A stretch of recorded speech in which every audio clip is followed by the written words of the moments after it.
We're gathered here today to talk about dupes, specifically MCo's dupes. And we're not the first people to talk about MCo's dupes because even the founder has been asked. Some consumers feel like this is so insanely close to the original that it makes them feel a type of way. I understand the place in the market for products that are at a more cost-effective approach for consumers, but this is still retailing for almost half the price in most instances of the original. So it's not quite a low price point, but it is lower. The question is really for all of you on how you feel, but most importantly, what I want to answer for you from a product development perspective, how do we evaluate these products to know whether or not they're worth it and whether or not we should save our money on them or go for the original? So I'm going to teach you that today.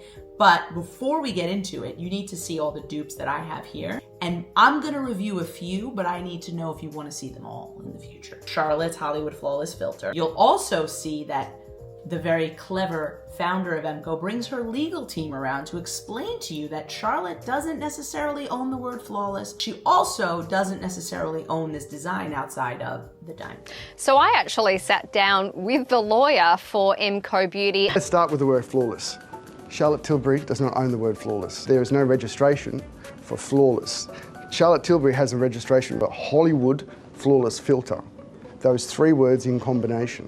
So using the word flawless is not an infringement of that trademark. So it is a fine line legally. Which is crazy. Are beauty brands expected to just trademark everything before they launch now? Even if they do, there's ways to manipulate that trademark once you know the law. So really, it's about, for me, when I think of legal and I think of trademarking, can the consumer differentiate between a Charlotte Tilbury and an MCo in this instance? Are they going to the luxury store to buy the Charlotte? Theoretically, they are. That's how they would know.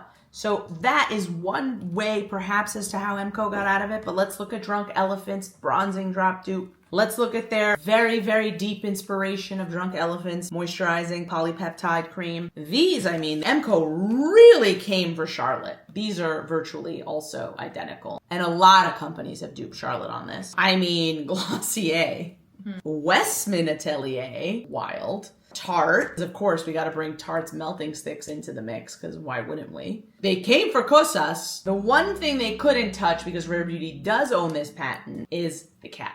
But they came for everything else. Let's talk about the formulas. Let's dive in. I want to teach you how to evaluate this. The most important fact or attribute when we're thinking about Charlotte Tilbury's Flawless Filter is the way that you can wear this in so many ways. So I'm going to show you a swatch. One dip into the tube. That's MCo first. Charlotte second.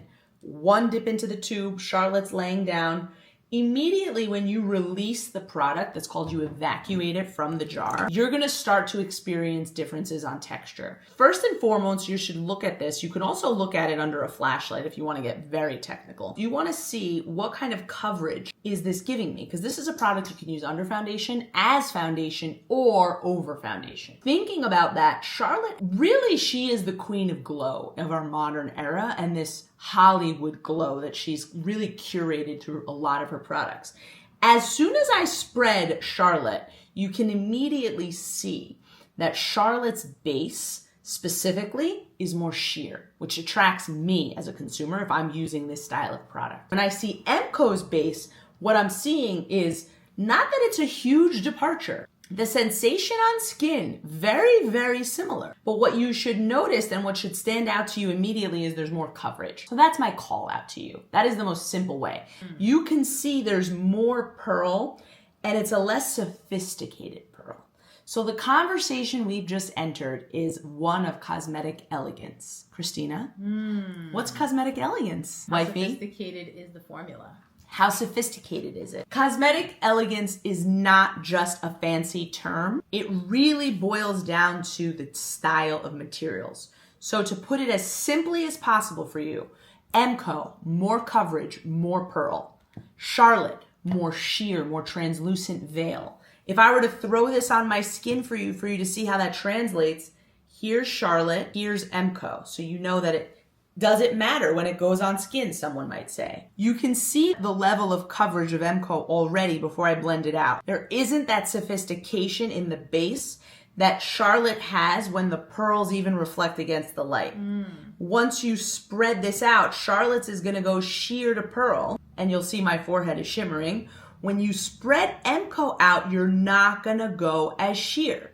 For some of you, you may not care about that level of sheerness. So buy the MCO. For those of you that want the sophistication and the cosmetic elegance of the Charlotte, go for the Charlotte and pay the premium price tag. Really, the bases are close, but technically speaking, there are nuances. Similarly, let's talk about the Drunk Elephant bronzing drops. We're gonna lay down the MCO bronzing drops. It's not even gonna be a pea-sized amount. It's gonna be less than a pea-sized amount. And then right underneath, we're gonna lay down the Drunk Elephant bronzing drops. Same rule of thumb. Once you lay these down, you can even see, once these evacuate, which one is thicker. The MCO, which is on top, already is thicker, and you can tell just from the way it released from the tube. That thickness is gonna translate in terms of how it spreads down, and I'm laying these out. And I'm also getting a different sensation completely from the MCO. Drunk Elephant has more of a tack to it, has more of a spread gel-like feeling. MCO feels way more oily and traditional in that sense. Not to say that it won't dry down, but immediately what I'm also seeing again is more pearl from my MCO. Every product I've evaluated of MCO so far that has pearl, I have seen the pearl jumping out on the top. And they're also not using what I call like a variety of pearls. They're kind of using one static pearl. So you're not getting as much of a radiance factor when you have that reflection off of the light. What would I choose personally? For me, this is the closest comparison in terms of the effect on skin. It's dangerously hard to decide if I would go Drunk Elephant or MCO for these, but I do prefer less pearl always because it looks more flattering on skin, I find. If you have texture on your skin, if you have dry patches on your skin, if you have spots of any kind, more pearl is not your friend. So keep that in mind. If you have fresh skin with not many concerns, save your money and go with MCO. So the choice is always yours based on your skin needs. Remember that. For me, less is more with pearl. Always, because I do have a bit of texture on my skin. So that's driving my purchase decision. And let's keep going. Next, Beauty Light Wands, same consistent difference.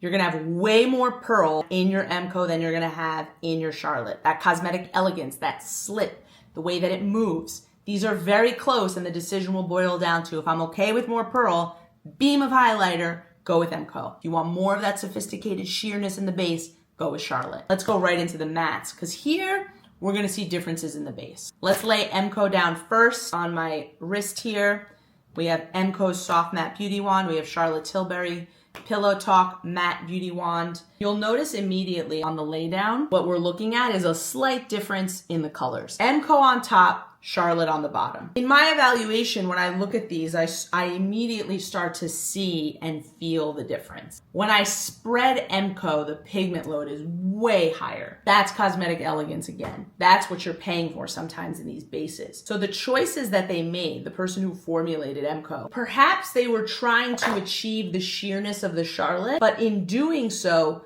what I think happened here is they chose some ingredients that didn't allow us to get that uniform spread. So I'm starting to see some patchiness when I lay this down. And make no mistake, it is really hard to balance out oils and other elements inside a base without getting patchiness. What Charlotte Tilbury has done is not easy in her base. But when you spread this out, you can immediately see we have way more pigment load and we have a little bit more patchiness. We have a way more uniform spread with Charlotte. MCO is here on the top, Charlotte's here on the bottom. If I'm someone who is newer to cream blush products, I would be more attracted to something that I can sheer out and have more control over. You can even feel, once this dries down, MCO has a drag when you spread it. When I go to blend it, look what happens to the product. Patchy, dry. Here, I'm not experiencing that after dry down. It's that sheerness that's preventing the patchiness from coming out too much. Really important when it comes to blush. To me, these two items have the biggest gap in terms of their formula.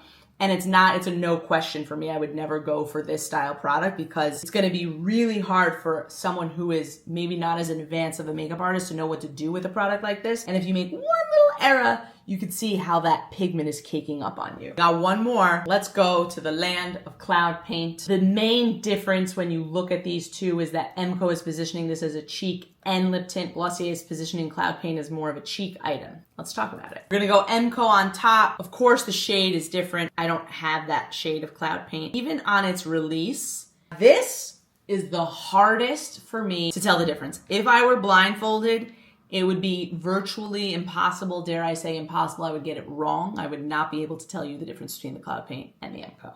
Truly. And you can see that. I've just been spreading this consistently. This is the one that I think they duped the most aggressively in terms of the base. They did make the formula a little bit different. Like you won't look at it and it won't read exactly the same, but they were the most successful in copying all the attributes. MCO does have a slightly higher pigment load, but they're also the closest in price point. So you may have a situation where with Glossier, you may prefer their shades. What I will tell you though is that Glossier's does dry down a little bit more matte. And sometimes, again, because you're getting a lip moment out of the MCO, this is why we're not seeing that dry down. So you might have a little bit of a radiant finish, but you may be more attracted to the fact that you can use this both lip and cheek, and that might drive you towards the MCO as a purchase decision, which would make sense because you're getting two products out of one. But Glossier may have a better shade range for you that you prefer that's going to drive you to push and purchase there. Again, highlighting the price differential of these isn't as high as the other products. That is the last of the side-by-side formula evaluation comparisons for MCO and the dupes. Would you recommend MCO? Of the products today that we tried, I would recommend Super Glow Bronzing Drops, and I would recommend the cheek and lip tint. Definitely not the soft matte. That is my least favorite product of the MCOs that I tried today because the base itself is not user-friendly. It dries down, gets a little powdery, and then that powder translates to patchiness on skin. So that is not something I want for any of my beauty queens. But I also want you to reflect for a moment and understand that there are brands out there like e.l.f. that do dupes quite well. They're not you said you do. that do dupes quite well. This packaging in many instances, which is virtually identical, is what's driving the price of MCO up a bit more than say some of these other dupe brands that you're seeing on the market. The choice is always yours, my beauty queens. You're buying what you can afford, and if your budget only allows for these prices, I can't tell you not to buy these things because they are solid in terms of their performance outside of the one product that I tried here that I called out today. Is there anything else you want to see from the line? Let me know. We'll have to buy them and try them.